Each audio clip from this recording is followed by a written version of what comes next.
Bonjour, la paracha qu'on lira Be'ezrat Hashem ce Shabbat, parashat Bamidbar.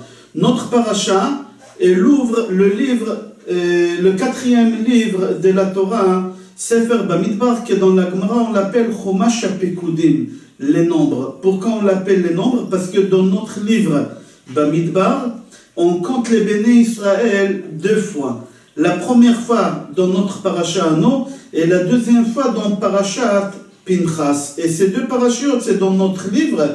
Et parce que Akadosh Baruch Hu nous a compté deux fois dans ce livre, alors on appelle ce livre-là, dans la Gemara Chumash HaPekudim, le livre de nombres. Le Midrash pose la question, pourquoi Akadosh Baruch Hu, il a donné la Torah dans le désert? Pourquoi Akadosh Baruch Hu, il n'a pas donné la Torah dans un endroit public où il y a beaucoup de gens, dans une capitale énorme où tout le monde y verront la Torah? Les miracles qu'on a eu, Ve'ar Hashan Kulo, on a eu tellement de miracles au moment de Matan Torah que peut-être ça aurait fait quelque chose dans le monde. Pourquoi Kadosh Baruch Hu, il a préféré de donner la Torah uniquement dans le désert? Le Midrash y répond que Chachamim, ils ont déduit que Kadosh Baruch Hu nous a donné la Torah de trois façons: Midbar, Esh et Maïm. Akadosh Baruch Hu nous a donné la Torah dans le désert, et au moment qu'il nous a donné la Torah, il y a eu le feu, et au moment qu'il nous a donné la Torah, mis à part le feu, on a eu l'eau. Comment? Chez Ba'esh, dans le feu, car il est dit Vehar Sinai Hashen Kulo. Le mot Sinai, il était rempli de fumée. S'il y a de la fumée, c'est-à-dire qu'il y a du feu. Mis à part que dans le passouk là-bas, c'est marqué clair qu'on a eu le feu dans le mont Sinaï au moment qu'on a eu la Torah. Bemaïm, le Midrash il dit Lo, Sheneemar, Gam Shamaim Natfu, Gam Avim Natfu Maïm. Et Midbar, c'est marqué noir sur blanc, Vaidaber Hashem Bemidbar Sinaï. Alors le Midrash dit qu'Akadosh Baruch Hu nous a donné la Torah dans le désert, et en même temps on a eu le feu, et en même temps on a eu l'eau. Le Midrash pose la question, pourquoi Kadosh Baruch Hu, il a fait ces trois choses-là au moment qu'on a eu la Torah? Le Midrash répond tout simplement parce que ces trois choses-là, ils sont gratuits, et le monde entier peut profiter d'eux, pour nous apprendre que la Torah aussi, elle est gratuite, et tout le monde il peut venir étudier la Torah gratuitement. Sheneemar, Hoi kol tzameh lechu el hamayim. Oh, tout celui qui est à soif, qui va boire de l'eau. Ve'en maïm et la Torah. Et quand on parle de l'eau, et soif, c'est uniquement, on parle de la Torah. Le Midrash, il continue, il dit qu'Akadosh Baruch Hu, il a parlé à Moshe Rabbeinu dans le désert. Pourquoi? Pour nous apprendre que celui qui, il sent pas cette chose, que lui, il est comme le désert. Comme le désert, c'est un endroit public, ça appartient à personne. Un homme, il faut qu'il devienne public. Il faut qu'il ne sente pas l'homme que tout lui appartient, ou lui-même, il s'appartient à lui-même. Il faut qu'il se donne à la communauté. Il faut qu'il se sente public. Alors c'est lui, l'homme qui sent qu'il est comme le désert, alors il peut devenir un ustensile pour recevoir la chokhma, la sagesse, et comme ça il peut acquérir la Torah. Comme c'est marqué, Bemidbar Sinaï, dans le désert de Sinaï. C'est-à-dire quoi? Si tu deviens désert, c'est-à-dire si tu deviens public, alors là tu deviens un ustensile pour pouvoir recevoir cette sagesse de la Torah. Il y a une Gemara dans Brachot, Pashchav Bet, là-bas la Gemara nous dit que celui qui enseigne la Torah, il doit enseigner la Torah gratuitement. Comme la même chose qu'Akadosh Baruch Hu nous a donné la Torah dans le désert Sinaï. Pourquoi? Pour nous dire, comme le désert il est gratuit, personne ne paye des loyers dans le désert, personne ne paye de taxes d'habitation dans le désert, les bédouins qui habitent dans le désert ne payent rien à personne, parce qu'il n'y a pas tout le logistique pour amener l'électricité, l'eau, etc. Le désert c'est un endroit public et gratuit. Comme le désert il est gratuit, toi aussi tu dois enseigner la Torah gratuitement. C'est pour ça que Kadosh Baruch Hu, il nous a donné la Torah dans le désert, que c'est gratuit, le feu, que c'est gratuit, le feu, tout le monde peut se servir, et l'eau, dans la mer, il y a beaucoup d'eau, personne ne dira rien du tout si on se sert.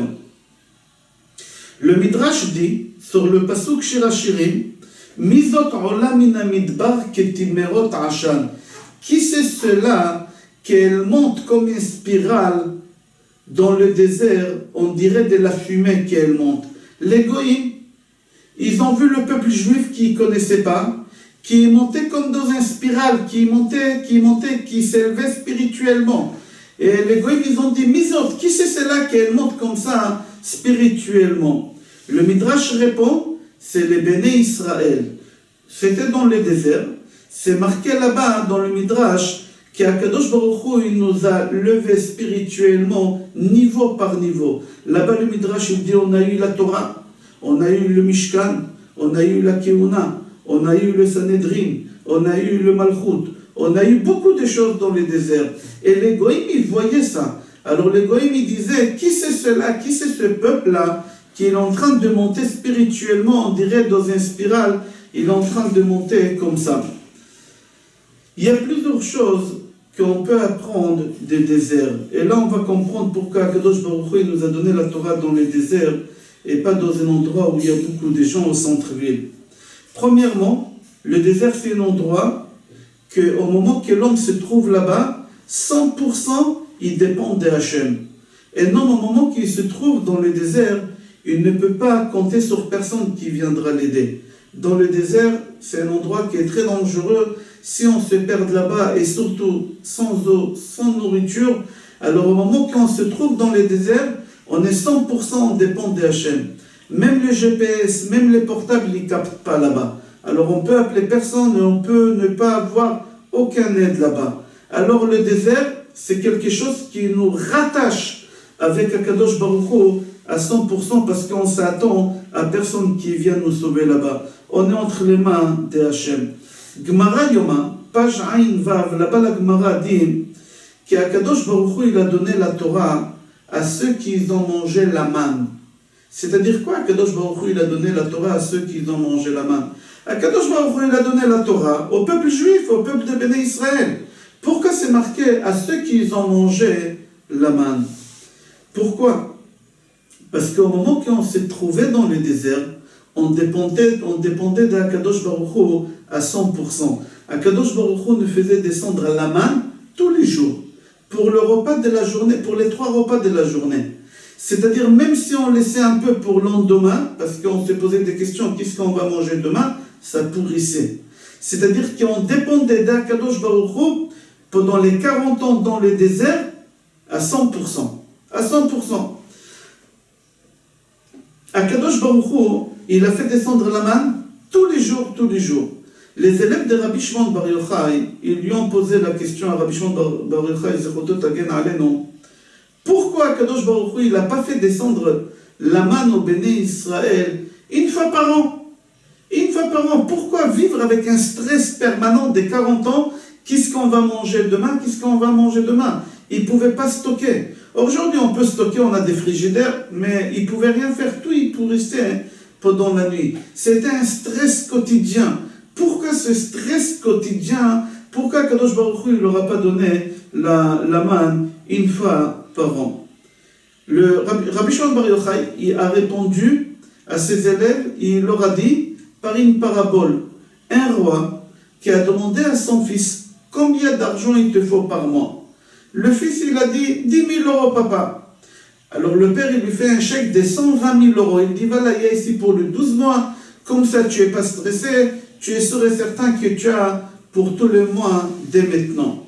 Le fils, il a pris ce chèque, il l'a encaissé, il l'a monnayé, et il a vécu pendant 1 an. Mais quoi? Il n'est pas parti voir son père. Parce qu'il n'avait pas besoin. Pourquoi aller voir papa, maman? J'ai qu'est-ce qu'il faut pour 1 an.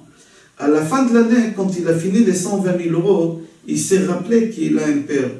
Il va voir son père, le roi, et il dit à son père, bonjour papa, on peut prendre un café ensemble? Oui, bien sûr mon fils. Ils prennent les cafés, et en plein milieu des discussions, comme par hasard, le fils dit à son père, papa,